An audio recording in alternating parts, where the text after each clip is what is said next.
Welcome to everybody that's attending this meeting. The topic this evening of the Republican Labour Education Forum is Republican Communism. Now, those of you who know Bruno Leopold will know that his thesis on Citizen Marx, he proposed that Marx was first of all Republican and then turned to communism and then went back to republicanism later in his life. So I think probably Steve will look at that part of it maybe. But anyway, Steve's going to talk about Republican communism. So I'll hand over to Steve now. Thank you, Carol. I'm just going to share screen. If I could share my screen, and then hopefully, can you see that? Hopefully you can. You can, yes. And if I whack that, hopefully it'll come up like that. Hopefully you can all see that, comrades. This is such a big topic, as I was trying to get it together and condense it into 20 minutes, which I completely failed miserably. But then I don't want to talk too long because I'm really interested to see what comrades say to the thesis. I was going to, because I didn't know how many people would turn up, I was going to briefly remind I was going to briefly say as an introduction, I was going to cover a little bit of introduction, actually say what I think Republican communism is. I wanted to talk about what I would call left communism, but I'll probably skip that bit and leave it for discussion, simply because I don't want it to talk too long. So I'll probably skip over number 3. I then thought I would go to the Communist Manifesto and then talk about scientific communism. And again, I don't think we'll get beyond that. Was going to start to do something about the Russian Revolution and afterwards. But again, I don't think I'll get as far as that. But, you know, again, this is something we might want to discuss in another session, or it may come up in the discussion with comrades as we go along.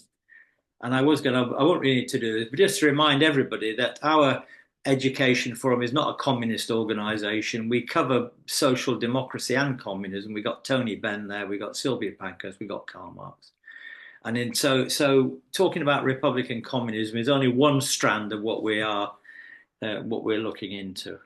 I produced in that day, I produced a short discussion paper that was calling for us to discuss as a group. It was calling for the establishment of an international Republican communist tendency, not a party, but a tendency, because a party that you've got to have proper forces to form a party. But it uses the word Republican communist. And the idea of that is that we should be linking up with Republican communists in other countries before we could form anything. Seriously? Are there any Republican communists in other countries? Well, I know one or two, so that's good. But anyway, in this discussion paper, it has kind of 5 bullet points: Democratic Republic, Democratic Revolution, Workers' Power, International Socialist Revolution, and World Communism. So I'm going to elaborate a little bit around those particular themes. And I would just say, as this is still part of my introduction, I would go back to, we've got that one. This is a magazine myself and some other comrades produced back in the year 2000. So it's a kind of reference to that. In the year 2000, we set up a little group called the Republican Communist Network, and we produced some magazines before we weren't producing them for a year or two. Here's a couple of, and those bullet points were part of that. If you open up the magazine, as I have here, you'll see those bullet points. It doesn't have Democratic Revolution in it, that I've added, but in there, in this magazine, you've got those bullet points.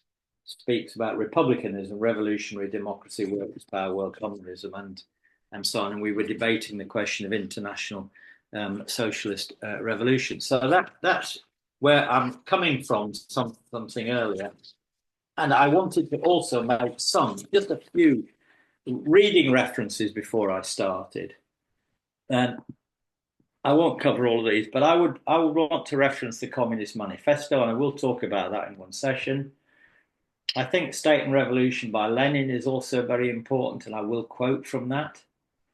I'm not going to quote from Two Tactics of Social Democracy and many other things that Lenin wrote, but that's a really interesting article about republicanism in Russia. Coming more up to date, there's a book by William Clare Roberts called Marx's Inferno, and he argues in that book that capital is in fact a work of political economy and not, as it's often thought, pure economics, an economic document. And he goes on to show that republicanism informs that Marx's capital. And then we know that Carol mentioned Citizen Marx by Bruno Leopold, a really good book, and we've had Bruno on here before talking about Marx's republicanism. I will refer to that. I've also got more recent things I was reading, and I haven't read either of these two works at the moment. I've started to read both of them. One by a comrade from pre-Brit to ex-Brit. There's a comrade who's passed away, long-standing friend and comrade of mine, Alan Armstrong, has written a very interesting book about the origins of Britain and how Britain is passing away. And it's a very, very good book, in my opinion. And Gill kindly sent me something that he wrote. You can't use weathermen to show which way the wind blow. And it's about his evolution. And I've only scan read it, and I'm going to read all of it. But as it happened, I didn't know this, but Gill is here anyway on the call. So Gill could, link to that. But in what I've seen of Gill's work, he's been working in America, and he's also developing a Republican current in America with working with other comrades. So in fact, quite independently of us, Gill, I know, read some of the things I read, like Neil Harding's book, which was quite influential on Lenin, for example. Okay, so that's a little bit of background. There could be lots more in there. Now, I thought I'd better say, first of all, well, Republican communism, what do we mean by that? What does it actually mean? Well, simply you could say the Republican road to communism, not the British road, if you like, but the Republican road to communism. So I tried to schematically set out what I think is involved in that. And I did a diagram. I would do these diagrams. But the diagram I've got looks a little bit like this. So the idea is that here we are today, we're in the here and now, and that we have to make our way through the Democratic Republic. And we can make our way through the Democratic Republic to a kind of transition epoch that we could talk about, and then eventually arrive at the idea of a world communism. So there's a kind of idea that there is a road, a transition through republicanism to world communism, and which I called the Republican road to communism. I wanted to say the same diagram again, but add another point to it. So I'll do that one, Republican road to communism. I think that this has to be informed by some theory of revolution. So there has to be an idea of how revolutions work, how revolutions unfold, that works in relation to that process, that diagram. And I think that for me, that's quickly what I will call that. What Trotsky, well, the theory of permanent revolution, which Marx developed and then was later taken up by Trotsky in its simplest formulation. But there are things wrong with this formulation. It's the idea that the democratic revolution, as it were, grows over, develops into a socialist revolution. So that's the sort of the more generic version of the process of going from today through the Republic, through a transitional stage to arrive at something called world communism. So a national democratic revolution, an international socialist revolution to arrive at world communism. Now, I wanted to contrast, I'm going to skip this bit because just for time, I'm going to go straight on to something. I'm going to rapidly move ahead through the next bit, which was about left communism, because I wanted to say why left communism rejects this and is opposed to it. But I'm not going to try and do that now, so I'm going to skip that little bit. It may come up in discussion, so I'll flip over there. Oh, no, I've got one bit there. Sorry, there is one little bit I wanted to do. Okay. So this bit. So there is a corresponding idea of program to correspond with this idea. And that is the idea that we need a minimum or immediate program of reform to deal with the transition to a republic. There was a debate about this in, I think, with Marx in the French section, where Marx was very clear that the minimum program was achievable reforms, things that could be achieved. Like, for example, you could achieve a republic, you could abolish the House of Lords, various other things that were all achievable reforms. That's the minimum.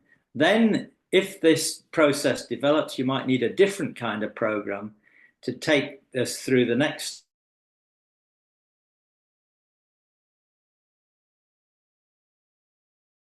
communism, spelling out what it is. And so there's the kind of link between the minimum, transitional, and maximum program as a process. Okay, so there are programmatic conclusions, if you like, in terms of shaping how do we think about where we are now, what kind of program do we need in the here and now, in Britain, in the UK, in England today, or in America. And of course, when it says today, here, now, today could be here in America, or it could be here in the UK, or it could be here in Scotland, or it could be here in Russia, or anywhere. And obviously the situation in each of these countries is different, but there is a common thread through to those. Okay, so the bit I said I was going to miss out, and I will miss out by skipping ahead a little bit. 1, 2, 3, 4, 5. And we get leave all that. Yeah, move all that. Sorry about that. There we go. Nope, leave that one as well. Okay, skip that little bit. Apologies, because I just want to keep the time down. So I wanted to go next to the Communist Manifesto. I thought that would be a good place to start. And that's where I will refer to, first of all, I will refer to Bruno Leopold's thesis, Citizen Marx. So, yeah, that says nothing to lose. Okay, in the Communist Manifesto, towards the end, it says we got nothing to lose but our chains. We have a world to win. That's the kind of concluding part of the Communist Manifesto. So, I'll go over to Citizen Marx. Okay, this Citizen Marx is a thesis that Bruno Leopold developed in his recent book. And what he does is he traces through, if you like, the dialectic of Marx's own politics, how his politics has evolved. And his basic idea is that Marx began as a Republican, and he was a Republican. He was influenced by the French Revolution. He was influenced by being a young Hegelian. And that was his position up to 1843 to 44. And then around about that period, he becomes a communist. He kind of rejects republicanism, not completely, but he kind of rejects it. And he goes over to communism from 1843 to the writing of the Communist Manifesto in 1847. And then the thesis is that this is the thesis, this is the antithesis. At the time of the Paris Commune, 1870-1871, these two ideas of republicanism and communism are brought together through the Paris Commune. So we have a kind of synthesis of republicanism and communism. So Marx was a Republican, not a communist. Then he became a communist, I'll put in brackets, with Republican values, because he still retains some of his Republican values. And then at the time of the Paris Commune, he becomes a Republican communist. Now, I say that thesis to put into context the Communist Manifesto itself, 1847. So this is a time when Marx has become a convert to communism. And you'll remember the story that a spectre is haunting Europe. It's the spectre of communism. And I want to say I think that's slightly false, because I think the spectre, if you look at England if you look here in 1848, when you had the massive Chartist demonstrations, the spectre that was haunting the ruling class in Britain was the Chartist movement. It was the spectre of democracy, not communism. Queen Victoria fled in 1848 to the Isle of Wight because she feared that the Republic would be coming. So I think when there's lots of scare stories in 1847 about communism, 1848, but it's a bit like saying the big scare story in the Labour Party was that the large number of anti-Semites that were in the Labour Party, when in fact the number of anti-Semites was maybe less than 0.01%. And maybe the number of communists in Europe in 1847-48 was 0.01% or even less. But anyway, there is a scare story that communism's coming, but the real threat is coming from the French Republic, from the Chartist movement, so the real spectre is, in fact, I would argue at that time, democracy. However, the manifesto does not use the word republic. Okay, it just doesn't come anywhere in it. You think it's almost absent from that, and that's kind of interesting. But then, one of the quotes, to draw out some of the quotes, it's not sort of entirely absent, because Marx says, he says, we have seen above that the first step in the revolution by the working class is to raise the proletariat to the position of ruling class to win the battle of democracy. So in a sense, this first step, this winning of the battle of democracy, isn't called a republic, but really in effect is making that particular sort of argument is sort of hidden in there. And I will take another couple of quotes from the Communist Manifesto. He says, though not in substance, yet in form, the struggle of the proletariat with the bourgeoisie is at first a national struggle. He says that the proletariat of each country must, of course, first of all settle matters with its own bourgeoisie. So clearly, although the revolution, as he sees it, is international or even global, you have to settle matters with your own bourgeoisie. So again, that's an idea that something has to be done. You have to win the battle of democracy. And then the Communist Manifesto says this, which I think is also interesting from our perspective. He says the communists are further reproached with desiring to abolish countries and nationality. The working men have no country. We cannot take from them what they have not got. So you can read this as saying Marx is not interested in nations or countries, but that's not what he's saying. It's really what he's saying is, in England, the working class don't own this country and they don't control it. So you can't take from them what they don't own or don't control.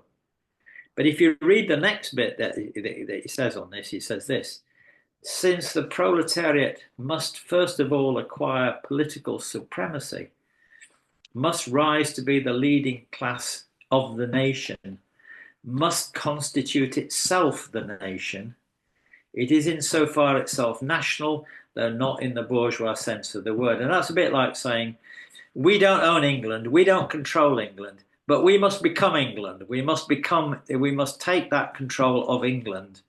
We must constitute ourselves as England, not in the bourgeois sense of the word. And I think that's what I would interpret that as saying. But there's another but here. This document, the Communist Manifesto, must be read in the context of another document that goes along with it, hand in hand at the same time, as it were, which is the demands of the Communist Party in Germany. Because Marx and Engels were working in Germany, and this manifesto begins with the famous phrase, proletarians of all countries unite. But what is the first demand of the Communist Party in Germany? It's this, that the whole of Germany shall be declared a united, indivisible republic. So in terms of practical politics, Marx is clearly pointing in the need for a republic. And number three, he said later on, I won't put all of these points up here, representatives of the people must be paid so workers can sit in parliament, he says. There must be the universal arming of the people. You know, it's an argument for a democratic republic. Again, I would say, I think I will, maybe what I'll do is, how are we doing time-wise, Carol? Do we know? Do we know, Carol? You've only had about 20 minutes, because we only started. Well, that's right. I've only about 20 minutes. Well, in that case, I will skip the next couple. So I will just leave that point to say that even when we get to that point, I think I will move on. I will pass what the Red Republican, I will leave all that, sorry. I will pass. I'll go on to this. Because later on, I will say that Engels, when he reviews the Communist Manifesto in 1872, he says that in view of the practical experience gained from the February Revolution and the Paris Commune, there were some things wrong in the Communist Manifesto, um, and the program has to be changed in some details. I think when he's looking back on the period, I think he's alluding to the idea that republicanism doesn't get a prominent enough place in the Communist Manifesto. Right, let's come on then to Republican communism. Well, let's call it scientific and historical because I wanted to make a contrast. This is how I see it. Republican communism. I want to contrast, I think, two ideas really here. One, what might have been called utopian communism, and one what might be called scientific communism. I mean, Marx has always talked about communism as a science. And so I think for me, I think utopian communism is the idea that you might invent some idea of communism. It might be idealistic. It might be some sort of vision of a heaven. I'm thinking of Robert Owen's New Lanark Mills, where he went up when he set out there to set up sort of workers' cooperative. It wasn't really a cooperative, a workers' company. You could think of hippie communes where people went off to set up communistic kind of organizations. It's kind of idealism. And then I think that I understand scientific communism. It's not inventing communism. It's really about finding it. Finding communism. It's the idea that communism is evolving out of our existing society. It exists within our society. And it's evolving within our society. And rather like Sherlock Holmes, our job is to try to uncover it or discover it. Where is it in our society? In other words, we don't look up, if we take a religious analogy, we're not looking up to heaven to imagine what heaven might be like. We're kind of looking for Jesus in the here and now. You know, Jesus is here on earth. We need to find him. Where is he? Where can we find him, as I would say? So the task for me is, how do we find the Democratic Republic? How do we find communism? Where do we uncover it? What is it? Where is it? So I think that's what I've understood by what Marx is doing in Capital. He's writing about capitalism, but he's also inversely writing about communism in a way, how that comes out of it. So it's not something we've invented. Well, I'll just take a little bit about finding the Democratic Republic. I wanted to just make, again, another little quote from Lenin's State and Revolution. In State and Revolution, Lenin says, Engels repeats here, he's talking about republicanism, in particularly striking form, the fundamental idea which runs like a red thread through all of Marx's works, namely, that the Democratic Republic is the nearest approach to the dictatorship of the proletariat. And in effect, he's saying the more democratic republic we have, the more proletarian that republic is, the closer we've got to the working class having political power. So if we want to find our democratic republic, we can look at all the examples that actually exist of things that have already taken place. And we could look at what happened in Russia. We could look what happened in the Paris Commune. And we could look at lots of other examples. It's not about inventing a republic. It's about finding examples. And I would make just this point, I think, which I think is important. It's important because when you say democratic republic, people think you're talking about, I don't know, France or something. And maybe you're talking about America. There's a democratic republic. We don't see it that way at all. And we would think that America is really a liberal republic where really power is still at the top. You've got a president. You've got a strong amount of executive control over the legislature. We're watching Donald Trump use the presidential powers in America. And it's got many bureaucratic state institutions. I think the concept of a democratic republic is that power really comes from below. There is popular sovereignty, that any legislature controls the executive and calls it to account, the very opposite of what happens in this country. And that the state institutions themselves, the judiciary, the armed forces, the police, they're all run as democratic institutions, a thoroughly democratic state. And I think in state and revolutions. And if you have a thoroughly democratic state, it's hardly really a state in the awful sense of the word. So we're not arguing for a liberal republic. We don't want England to become a liberal republic like America or like France. We see something as very, very much more democratic than that. Okay, finding communism then. Where would we find communism? Well, let's just have a look. Move over that one. Finding communism. Okay. Well, I think one thing to say about the Communist Manifesto, well, this is from, is that wage labour and capital are seen as two sides of the same coin, revealed in the developing productive powers of wage labour. Hence, the manifesto says, in proportion as the bourgeoisie, our capital developed, in the same proportion is the proletariat, the modern working class, developed.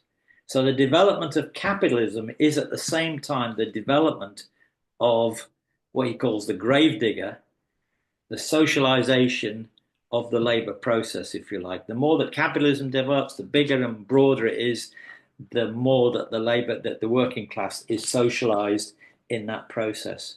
So I thought if I was looking for communism today, I might start with something like, let's talk about Microsoft, the world's largest corporation with assets of $3,123 billion, operating in 190 countries, employing 228,000 workers. It's a kind of planned economy on an international scale.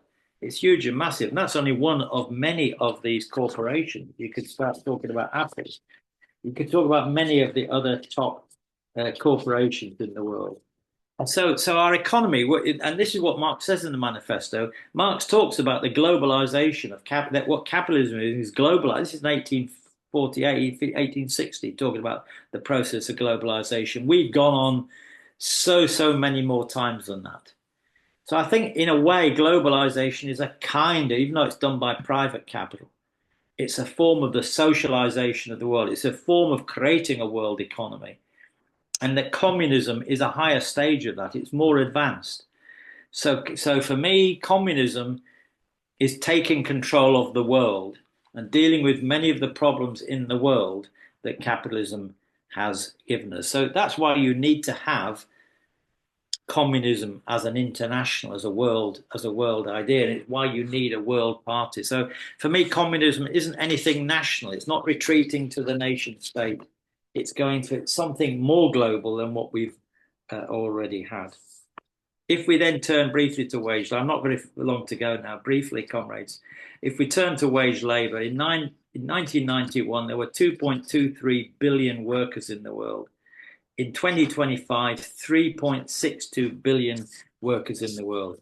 20% of those are working for what I call state capitalist corporations, 80% are working in private capitalist corporations.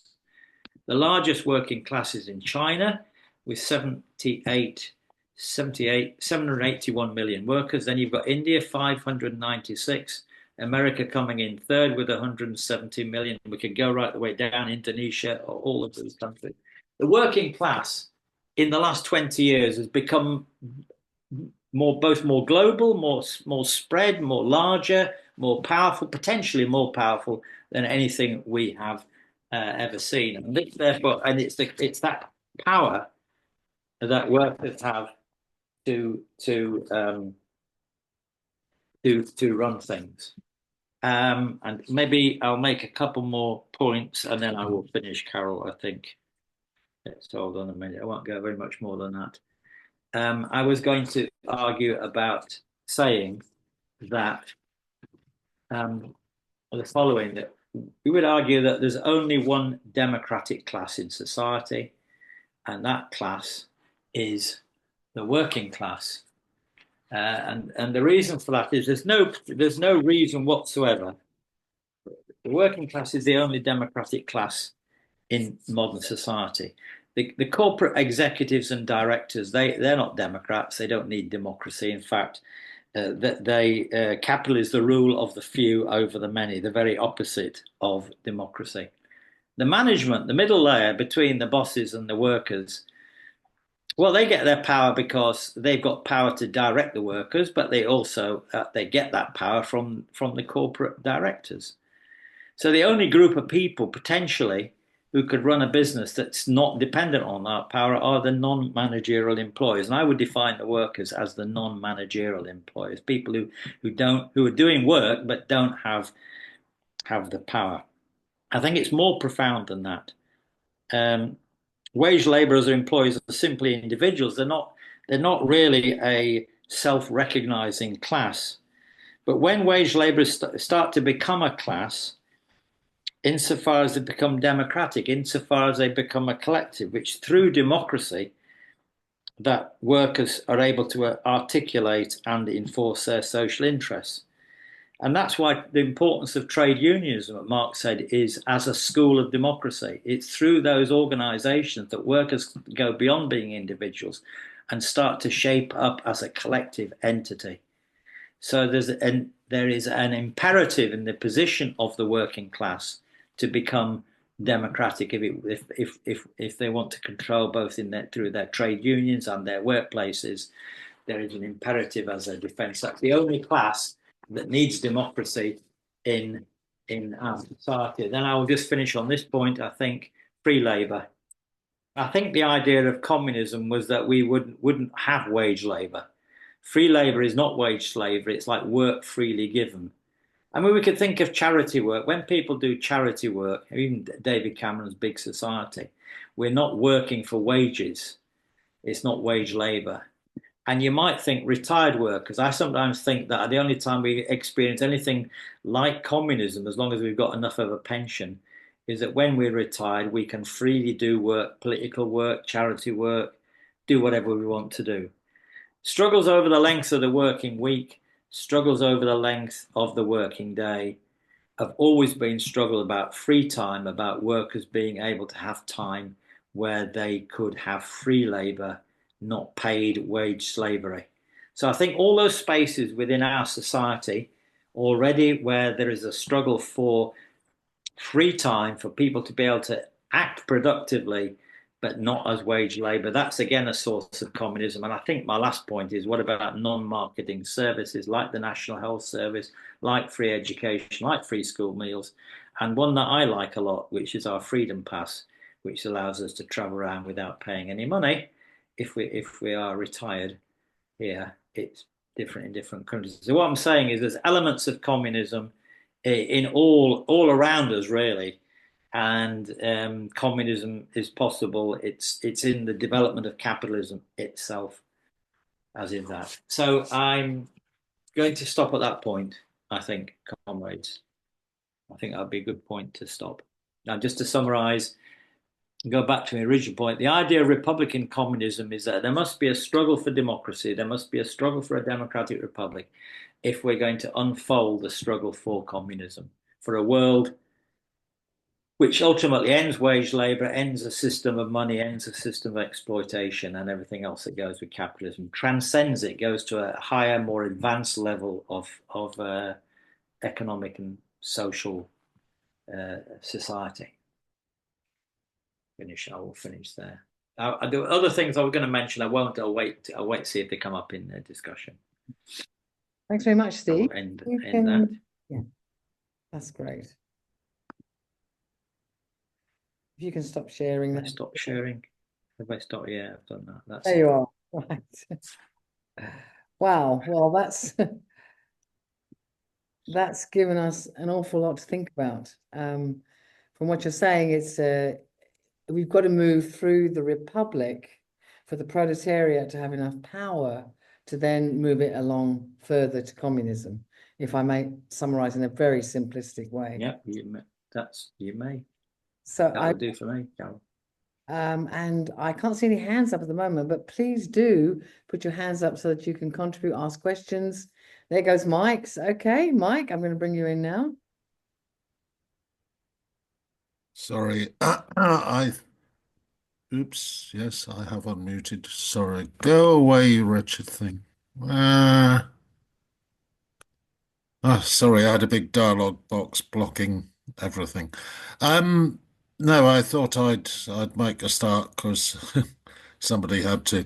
But these are sort of random thoughts, really. The first thing, Steve, I mean, I like a lot the kind of stages that you are talking about, but I also see a danger because I think, and it's a danger that the German SPD in the period before the First World War fell absolutely into, which is that they kind of fetishized the idea that you had to move for them at something of a snail's pace, um, into the democratic stage, into the bourgeois stage, but workers are kind of sharing in bourgeois life because it was still absolutely a bourgeois state and it was a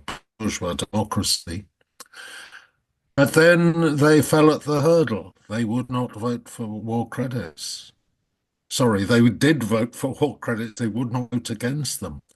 They were dragooned in, as were, that I mentioned the German SPD because they were the biggest, most advanced, the model of what a workers' movement should look like up until then. And they were dragooned into supporting their own country in an imperialist war. And I think this illustrates something which is after Marx and Engels had written, Marx laid the basis for it in describing the way capitalism continuously was growing and centralizing. And then Lenin developed it in the relation to the notion of imperialism, the imperialism, the highest stage of capitalism, etc., in which we argue, well, I would say not even arguably, in which we still are, but it's sort of imperialism isn't just one thing. It is, as we know, it has become a number of things. But with imperialism, there became on the part of the ruling class, there became a real attempt to persuade. This is where ideology really was sort of became the crucial weapon of the ruling class of the big bourgeoisie to persuade the workers that really their interests were the same as the powers that ran everything. They shared a part of the country. It was their country as well. And when the country was under threat, they had to rally round and support the country. And that idea of the development of the notion of sort of patriotic ideas, supporting the bourgeois nation state as we would see it, you know, it it it hit Germany. Britain had never arguably had such an independent working class. It hadn't formed its own organizations to the same degree, which were nominally independent organizations like the SPD had. And when the Labour Party finally came into existence, right from its very start, it was almost created to sort of not to lead workers towards socialism and towards revolution, or even to extend democracy, but almost to peddle ruling class ideas amongst the working class and make them popular. Almost from the outset, you can argue the Labour Party did that. That may be an unpopular view, but that's always been my view of the Labour Party, which is why I've never joined it. But that power of ideology really changes everything. So now we have an enlarged working class, as you showed. It's grown by a quarter in the last, whatever it is, 20 years worldwide. But So kind of in that level, objectively, it is stronger. But subjectively, because of the power of ideology, it is incredibly weak.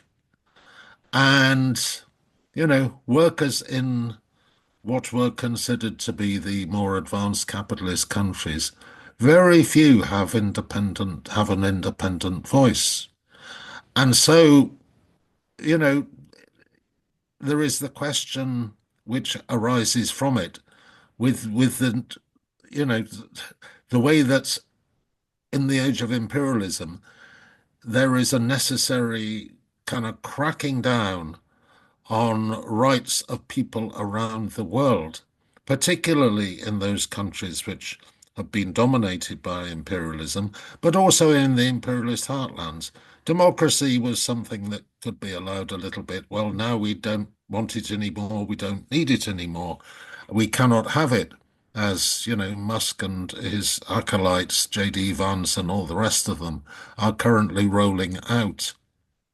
So we are in this paradoxical situation that, from a political point of view, an idea of independent political interest, we are very weak. And, well, I mean, I'm optimistic, not just my name is hope, but I mean, I am optimistic. I see the potential, but we have a hell of a lot of struggles to get there. I would totally agree with you, Mike. Yes. And I'm thinking that's why China, for instance, with its huge numbers of working class people, that's probably why they keep such strict control over them with an authoritarian government. I'm bringing Aubrey in now.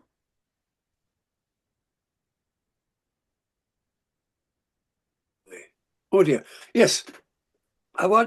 One thing surprised me, Steve. You didn't say anything about how we basically established the idea of republicanism as part of the progress in Britain for the working class. A lot of people will say, God, my bloody problem is that I can't afford to pay for my kids' breakfast tomorrow. I don't know. We have nothing in the fridge. And how on earth do we do that? How do we pay the rent? These absolutely immediate issues for many working class people seem to supplant the question of the fact that we still have a bloody monarchy in Britain. Now, I've spent all my life, I've been in politics since I was 6 and I'm now 80. I have believed that we needed to get rid of the monarchy. No, not since I was 6. No, I hadn't thought of that then. But when I became an adult, I became a Republican. Now, I think the real case in point is the British Communist Party. When I was in the Communist Party, I always argued that the monarchy was important, that it was far more important than it appears to be. The monarchy has actually abolished, ended the career of a left Prime Minister of Australia 50 years ago. They're quite capable of doing it. If Jeremy Corbyn had become Prime Minister, I believe that the monarchy would have been central to the plans of the CIA and other international organizations to bring his government to an end. I think there is a big question. How do we talk to particularly the Communist Party, who still don't say anything about abolishing the monarchy in the British road to socialism? To my way of thinking, that is central, and we should establish a way of talking to people like the British Communist Party about the need to abolish the monarchy as a very immediate demand, but also to make this, as it were, central to demands, the most reasonable demands that people have to feed their families. Very well made, Aubrey. Very well made points. I don't see more hands, so I'm going to go back to Steve now to talk about those contributions and questions. I don't know if I really, in terms of Mike's contribution, I'm not sure that I was just listening to what he had to say. I'm not sure that I got a kind of answer to him, except I might just one point that it did occur to me as he was speaking, that the German Social Democratic Party at the time of, I think it was the Gotha program, did not include republicanism in one of its demands. They weren't allowed to under the anti-socialist law to include it. And I think Engels writes, and I think it's quoted in State and Revolution, where he says, well, it's all very well for the German Social Democratic Party not to include the Republic in its slogan, because Engels, remember back to the demands of the Communist Party of Germany in 1848 was to have a democratic republic. So you remember that.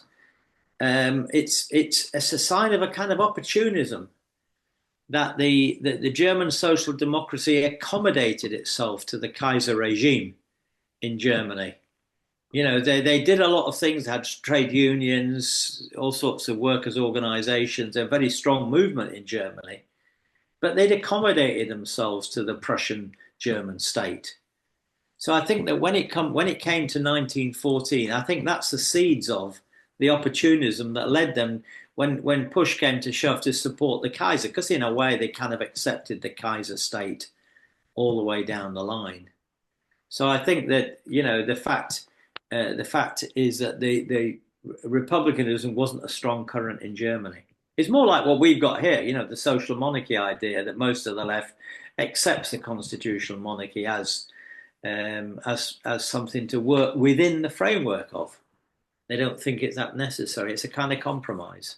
I mean, that's the only thing that really occurred, Mike. I don't think anything particularly else occurred to me in terms of. I don't think I was really disagreeing with what you said.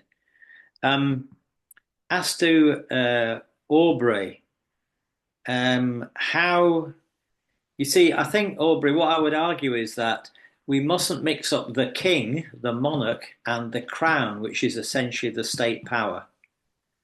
The people, the real problem we've got is that the crown is really the dictatorship of capital. It's in fact the dictatorship of the banks that established that dictatorship in the Constitution of 1688 to 1707, when they set up the Bank of England. The power of the City of London is at the heart of our political system through the Treasury and the Bank of England. So it's the Treasury that's not allowing people is ensuring that people open their fridge doors and find there's nothing in it. It's clearly not the king. They presumably open the fridge door, there's nothing in my fridge. They don't think, oh, it's Prince Charles has stolen all the food out of my fridge. They don't think that. But it's the power of the Treasury and the Crown and the state, to which there is no real countervailing power in it, that allows that poverty, or enables or encourages that poverty to exist. We have to persuade people that, you know what, you need more control of the politics of this country if you want to change the economics of it. So in a way, I understand that people would say, oh, I'm just interested in economics. I'm not really interested in who runs the country. And yet who runs the country and how it's run is absolutely central to explaining the way that poverty is. So I think that we have to explain to them that the king is merely a siphon or a way of distracting you, as it were, from the crown. The crown is doing the damage. The king is a kind of way of making you think, oh, king's got no power, don't bother about it. Leave it alone. What can the king do? Nothing. He's just sitting in his palace doing nothing, wandering about, waving, shaking hands. It's a kind of big distraction game. And moving attention away from the crown, which is really the state in Britain anyway. Thank you, Steve. Yeah, I've written in the chat there that the monarch is almost the PR,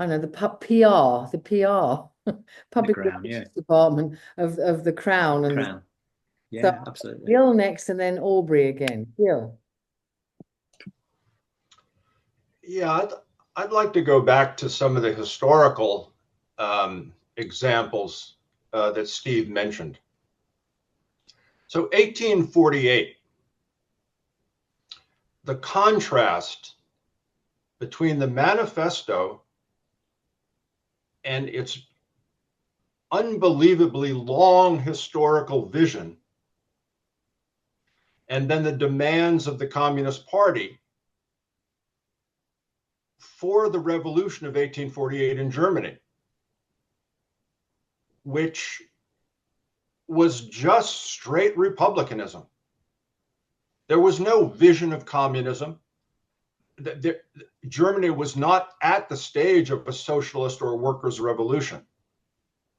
And part of the problem in discussing what is Marxism is that difference between the current situation and then this long-term historical projection of what the development of capitalism will be. And it's a question of, well, on what situation are we basing our current agitation? So we have an example of current agitation with the demands of the Communist Party, which centers the Democratic Republic, which is, as Steve said, is only a couple of lines in the manifesto. Now, it's Lenin that developed this idea that the art of politics, the key link of what you focus on immediately, and just how the minimum and maximum programs, we can discuss how we expect them to be related, but there's absolutely no question that the Democratic Republic, and that is not bourgeois democracy. Bourgeois democracy is an oxymoron. The bourgeoisie is never for democracy, and we should never use that term. I think it's totally illegitimate. Just one other historical point about the Democratic Republic in Germany. So Engels, in the critique of the draft of the Erfurt program, criticizes it for not including the Democratic Republic. Now, he knows it's dangerous because it's illegal. Mm-hmm. But he says, but you have to find some way to get it in there. Well, in 1910, there were mass demonstrations in Germany for a democratic republic against the Prussian electoral system. And that was when Luxembourg and Kautsky split. And Kautsky then moved on his opportunist direction of electoralism. It was the central dividing line within the German Social Democrats, which then, of course, totally split with the war. But the central point, is we can talk about communism, what we hope's going to happen, but the Democratic Republic is the transition, the power you get, the power you need to make the transition. Now, again, I'm in the United States, which, again, I mean, we're just this in a totally different situation. We don't have a Labor Party. We don't have a Socialist Party. We're still fighting for the, Reconstruction. So, okay, I'll stop there. But again, the difference between the minimum maximum program, there's a huge difference. And what we do now and what our agitation is a central issue. Absolutely, Gil. Yes, totally agree with what you've just said. I'm bringing Aubrey in again. Aubrey? Steve, you misunderstand me. Okay. I'm well aware of the difference between the monarchy and the crown. Good. I have always said to people that where Corbyn was wrong was that he did not recognize the power of the state. And yes, indeed, Corbyn never talked about the state. He never talks about it. He talks about the government. And there's a huge difference between the government and the state. And as I've heard you saying, I was using the monarchy to be brief, to be simple. Actually, my point stands a fortiori because of what you said.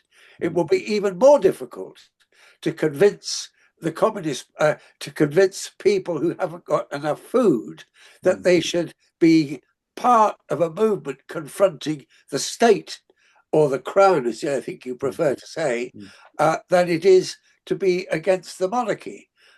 So my point stands.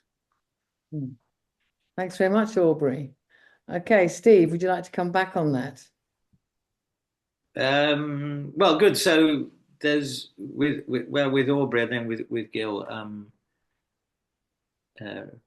Well, first of all, with Aubrey, then. So I think yes, obviously there's a misunderstanding with what I'm responding to in your first round, Aubrey. Then I'm thinking there's a difference or a misunderstanding which doesn't exist. Okay, so I've understood that now.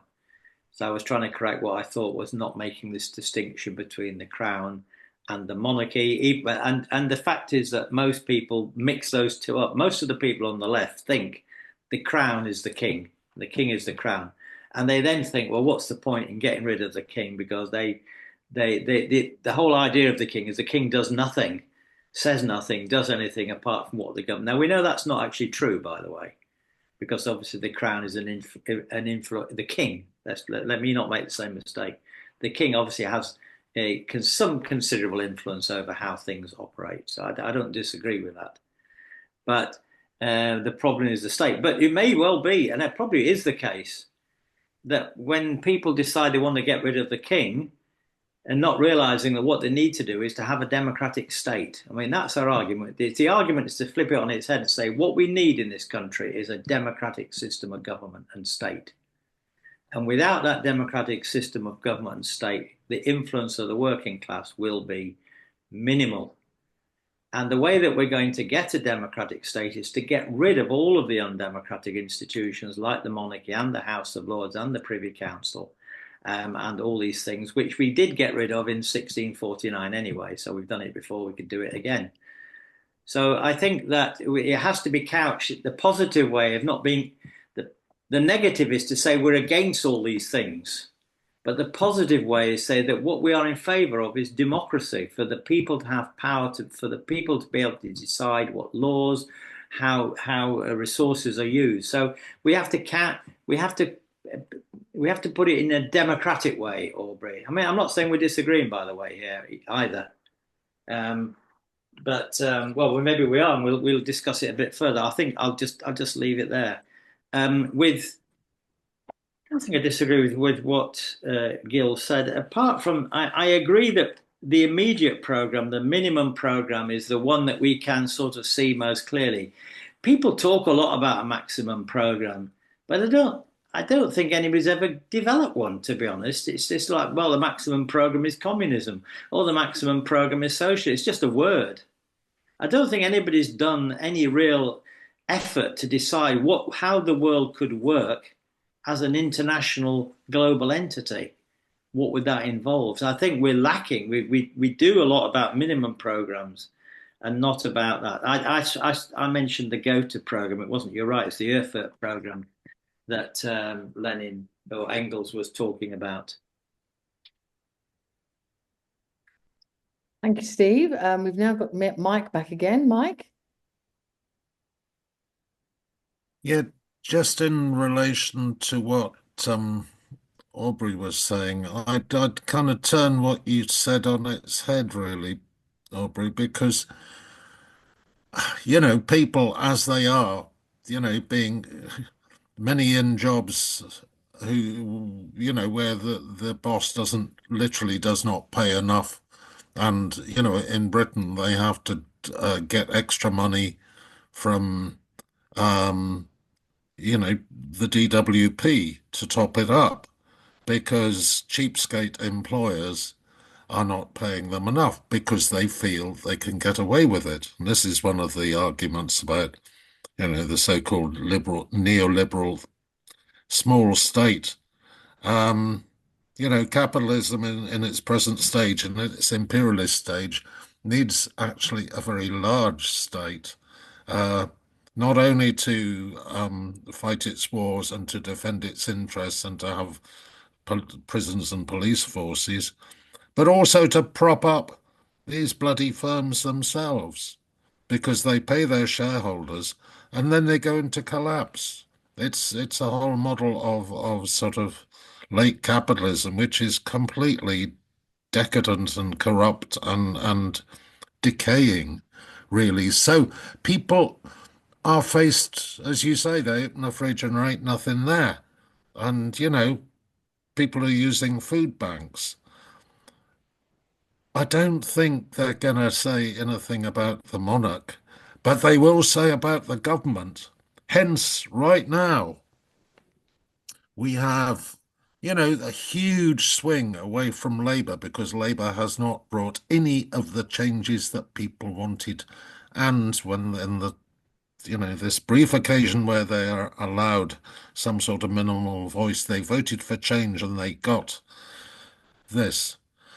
And I think, so the government is seen to be unpopular. At the heart of that, of course, as Steve said, is the Treasury. But actually, the government, with its wings of the Treasury, the police force, the Home Office, the DWP, all of these dreadful, decadent institutions which are effectively unreformable, that is the crown. The only problem being that people don't see it like, they have not a perception of because they don't have a Republican view yet, they don't see the things, the official forces that oppress them as being the crown. Just on another point, I really agree with Gil, actually, about, I mentioned bourgeois democracy, but you're quite right, Gil. It is a sort of oxymoron, and never more so than at the moment. Because, you can look at the post-war period, or even the period after from the First World War and the granting of universal suffrage, as something that the capitalist class partly was forced to do, but felt it could do as long as it kept control of it. Right now, the international capitalist class, the big imperialists, to keep their system going, they have to take it away. Not only in your country, where it's going big time, and we're going to have a session, I believe, on what's happening in America soon. We have to, because it changes kind of everything. But also in countries like this, journalists are being locked up. Demonstrators are certainly being locked up. And, and not to mention sort of migrants and so on and so forth, who are also demonized as they are locked up. So I think the idea that in the bourgeois world in today's conditions, there's any kind of democracy, well, it can't be extended under this system, that's for sure. They're taking it away big time. So yeah, you're right. It's an oxymoron. Absolutely, Mike. Yep, it's my question, though, if I may ask it, is I love the vision. How do we get there?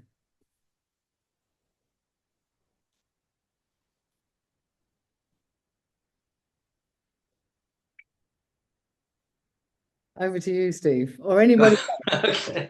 Over to you, Steve, or anybody else with any ideas. If we've got the vision in front of us, we need a democratic republic. Well, we have to persuade people. I think we have to persuade the working class that democracy is absolutely vital if they're going to make any real and effective progress. And democracy is not utopianism.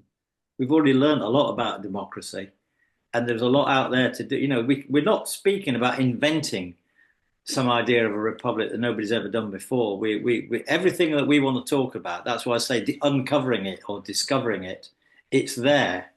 We can reference historical moments. We can reference the English Revolution. We can reference the French Revolution, the American Revolution, 1848, 1917, and we can go on and on. where people have struggled for democracy, there are so many examples that we can give, modern ones, more modern ones. The Iranian Revolution, before it turned into an Islamic Republic, of course, and so on, was democratic for a short while, and so on and so forth. And we have to just say that the working class is the only class that really can power that, because if the working class organizes itself, it has to organize itself democratically. There isn't any other way that millions of people can affect things if they don't cooperate and work together, either through a party that's democratic or through trade unions that are democratic. And they have to have the aim of a democratic republic. And I think most of us here would agree that's a slogan. In the left in England, the vast majority of the left in England is against the idea of a democratic republic.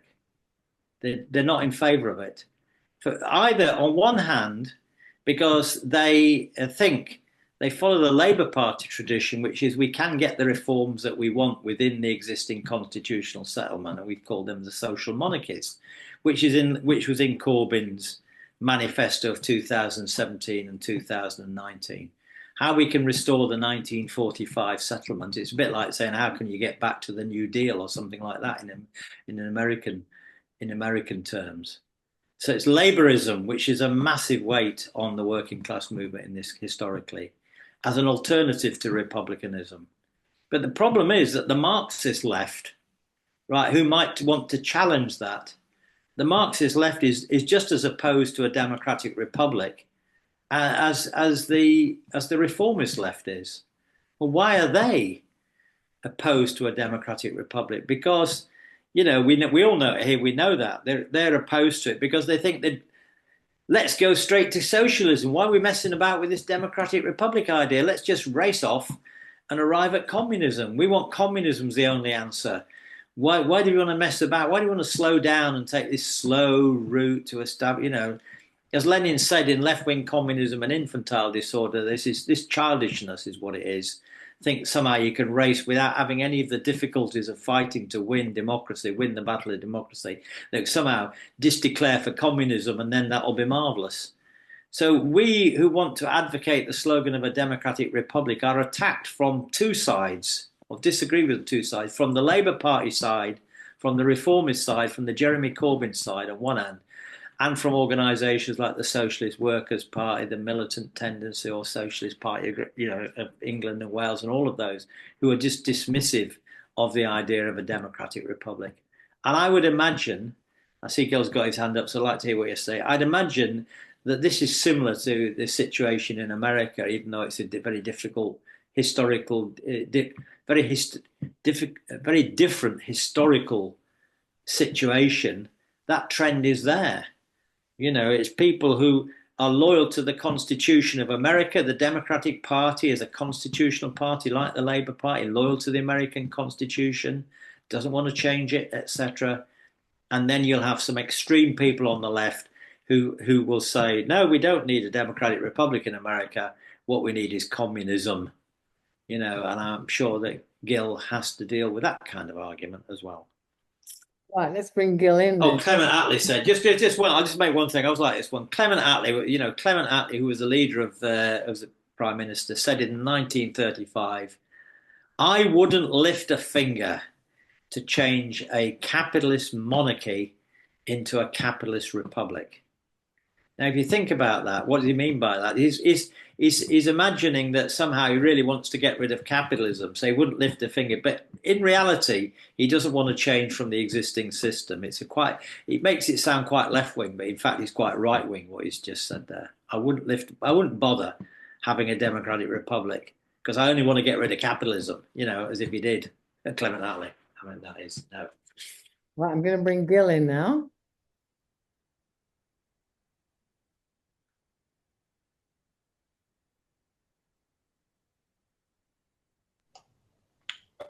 Oh, okay.